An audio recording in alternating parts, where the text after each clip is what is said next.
There is no shortage of talent in North Oconee, including one of Georgia's top two sports stars, making this a team to keep your eye on in Class 4A. I'm Cory McCartney, joined by PBR Georgia scouting editor Phil Kerber, and those Titans are the number 9 team in the PBR Georgia Power 25. And we welcome in their coach, Jay Lasley. Coach, thanks for the time. Appreciate it, guys. Thanks for having me on. Absolutely. Now, Coach Bubba Chandler, along with being a top 11 baseball prospect in Georgia via PBR, obviously a 4-star quarterback headed to Clemson. What makes the player so special when we talk about him on the baseball field? Bubba's talented athletically, but the biggest thing about Bubba is he's just so competitive. Practice hard, plays hard, gets after it. And so you add that in with a kid who's added about 25 to 30 pounds this offseason. He's really committed himself to the weight room. He was about 175. I think at the start of football season, he's at about 205 right now, somewhere in that range. So the kid's just competitive. We gave him a goal, and then that's one of the things he wanted to accomplish before the spring. So good athlete and good player, but his competitiveness is what drives Bubba.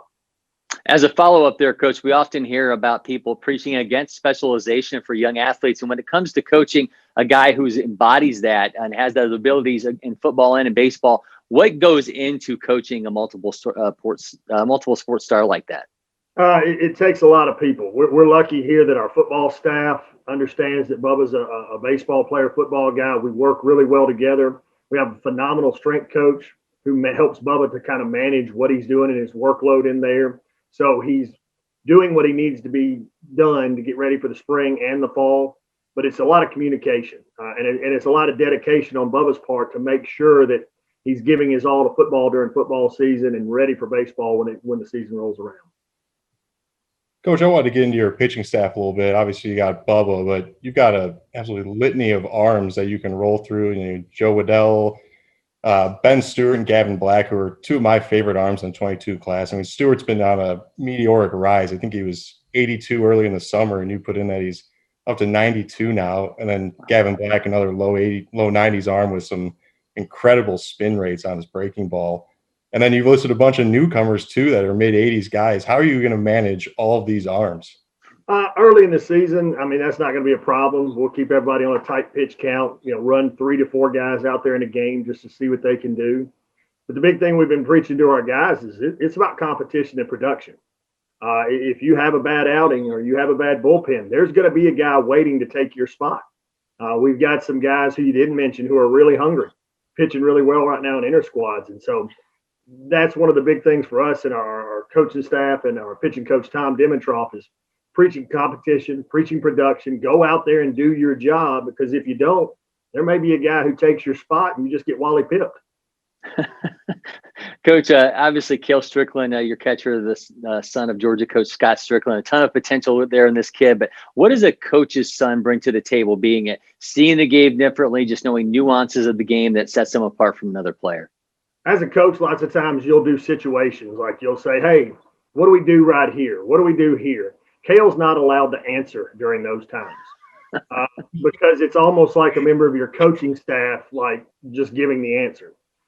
Cale's a 2023, so he's a sophomore, but the way he sees the game, the way he carries himself like a college player. The way he receives and just he's been around it. He knows what it looks like at that level. And so at our level, he just mimics that and does a phenomenal job, shows up to practice every day ready to work. Yeah, I've had a chance to be around Cale quite a bit of the summer and over the winter, and outstanding young man. It's going to be fun to watch him. But and he's another one that's kind of come into his own this year as far as the weight room goes. He's probably think he's up about 20 pounds. He's starting to figure some things out with his swing and really drive the baseball now instead of just being that singles type guy. So it's really exciting to see what his upside is going to be this spring. Coach, I want to look at the bigger picture, your region and class. Who are some of the teams that you're keeping an eye on or who you're worried about? Well, I mean, the big two to jump out at you are going to be Jefferson and Flowery Branch. I mean, you've got 2 state championship caliber coaches with Tommy Knight and Joey Ray. They run phenomenal programs, do a great job. So we know just to get out of our region in not even a 1-place seed, but even a 1 or a 2 is not going to be easy. We feel like we'll be battle tested coming out of that. We've got some other teams in there, Madison County with Chad Gillespie. They were down a little bit 2 years ago, but Chad does a phenomenal job, and we expect them to be really, really tough this year.